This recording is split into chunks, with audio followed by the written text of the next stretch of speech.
Hello and welcome back. Today is a little bit of a Rajang update on the Switch Axe. This is Undying Light, and at base this weapon is just a little bit broken and it looks absolutely phenomenal in my opinion.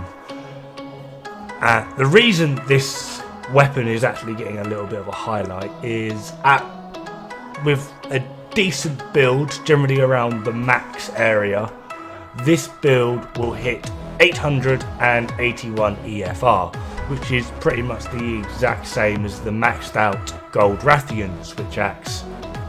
It just has lightning instead of Gold Rathian's poison. Obviously that poison is going to scale up and you will eventually do more damage, but against monsters like good old Tigger here and Devil Joe, for example, just a good old Savage Pickle, this potentially can do more, especially if you struggle with keeping peak performance up. Like I do, I'm new to Switch Axe, so I came out with this. This is sort of like a before Master Rank 70 setup, provided you have the decorations. Admittedly, to get Undying Light, not Axe, I don't know why it's called Undying Axe in this thing, you will need to do Tempered Rajang, which is Master Rank 100. Kind of annoying, but just as a sort of general setup, Undying Axe with Affinity and Health Augment, Expert Dual 4. Rajang Helmet with Challenger Dual 4 and Expert. Kaiser Mal Beta with Handicraft 4, Expert. Kaiser Gloves with Handicraft Vitality. Kaiser Coil with Critical Evasion, Critical, and then Medicine, just to try and get a little bit more healing out of it. You can go for another Vitality if you want.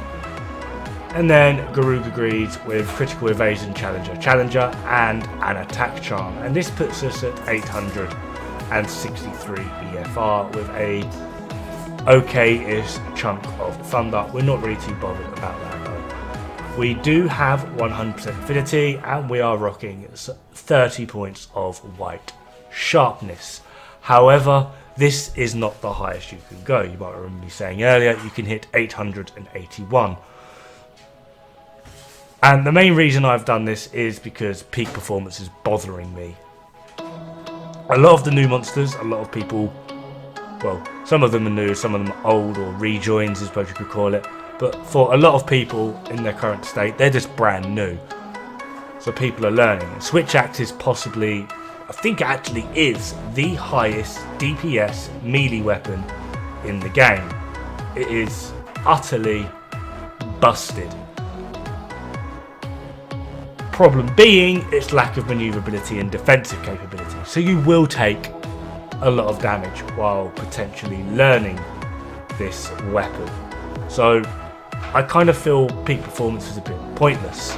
Keeping your health up using something like Medicine, a little bit more beneficial. However, just in case you are wanting to hit just that much harder, I do have this. Again, Undying Light with an Expert Dual 4, Affinity and Health. Kaiser Helmet with Handicraft Dual 4. Brute Tigrex Chest with a Tenderizer Vitality and an Expert. Kaiser Gloves with Challenger Dual 4 and then another Challenger. Kaiser Coil with Critical Evasion, Critical Attack. Garuga Greaves with Critical Evasion, Challenger, and that Attack Charm again. This puts us at Critical Eye 7, Attack Boost 7, Agitator 5, Wex 3, Crit Boost 3. Blast Attack don't care about. Handicraft 2, that puts us at 20 points of white, which is more than enough. Invade Window 2, simply because that little side hop you can do, it's only something like 8 frames. I think the typical roll you do is 14, the little side hop is like 8 frames. Putting Evade Window 2 puts you to just about, I think, 14 frames. So if you're able to get some of those iframes going, I find this is a good place to sort of start. Latent Power is nice because of the amount of damage that you potentially will take. It gives you another 10% of Affinity, which is quite handy. Overall, I am preferring the Rajang setup because I'm always able to do consistent damage and I'm not having to rely on peak performance. I also think it looks absolutely badass. Using the bone armor, layered armor, I think goes quite nicely with it, and the end result is pretty decent-ish sort of clear times in general. However, I will leave the overall scrutiny to you guys out there watching and playing. I'm quite new to Switch Axe as well, so I used to call it the shit axe, but really liking the changes on it so far. Been playing it a fair chunk throughout Iceborne. It's probably my second most used weapon in Iceborne, but I am still learning. In the meantime, have fun, good luck, and don't die. It's bad for the health.